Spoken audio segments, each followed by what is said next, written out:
Chief Meteorologist Chase Jones. Well, it was a beautiful day, and tomorrow's looking like another beautiful day. So that's 2 beautiful days in a row, but you definitely know that means more severe weather is on its way because I'm seeing a sudden spike in moisture with that central pressure system lingering around New Mexico and Colorado as it makes its way down the panhandle. It could get even worse. Now, Brian and I were joking about a hurricane, and it looks like we have some early formation of some circulation around the Gulf Coast. Now, temperatures over the last 24 hours giving us a good idea of that impressive rainfall we saw this morning down there in those lower 60s, if not those upper 50s. Good 20-degree run all the way up into those 80s. Now look how quickly we drop off as soon as that sun goes down, all the way down to 62 degrees.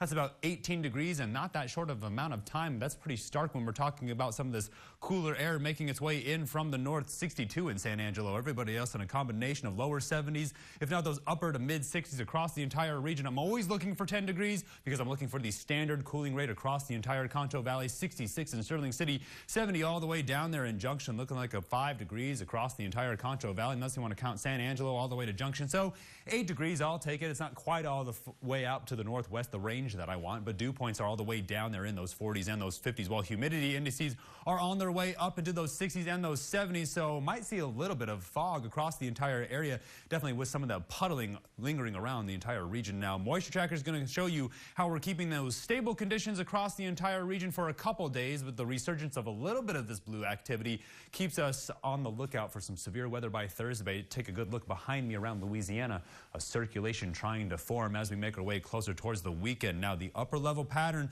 is going to show you how this cutoff low is going to fight back and forth with a long wave trough. It's going to linger around Louisiana. Then as we make our way closer towards Mother's Day, you only have about 5 days left. Going to push us up into those triple digits, but right behind it, this cold front is going to give it a whole heck of a hard time as we see more severe weather right behind it. Now, we take you into the water vapor imagery. Look at the size of this storm. It is a monster. As we keep our eye on the panhandle, some severe weather all across Louisiana all day today. It's moving into Mississippi, across Colorado and parts of Wyoming. More snow is on the forecast for it, but you see 2 circulations together.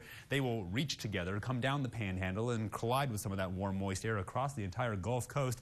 At least that's what it's looking like for now. Severe weather outlook is in the shape of this storm as we see a lot of that cold air smash up against the Gulf Coast moisture. We take it down to the surface. It's a whole lot of activity as we see this giant tornado watch box shift from the entire state of Louisiana off towards the western part of Mississippi. Now, here in the Concho Valley, keeping our eye on this circulation. I'm zooming you into the state of Texas, but I'm going to take you all the way into the futurecast as we keep our eye on this circulation. Now, cloud cover by Wednesday morning. Fizzles out by about lunchtime, but we have our eye off towards the south. Now, as we get closer towards Thursday, going to see the central pressure system work its way down, and then we see an explosion of moisture around Thursday afternoon. I'm going to move out of the way, take a good look off towards the Gulf Coast.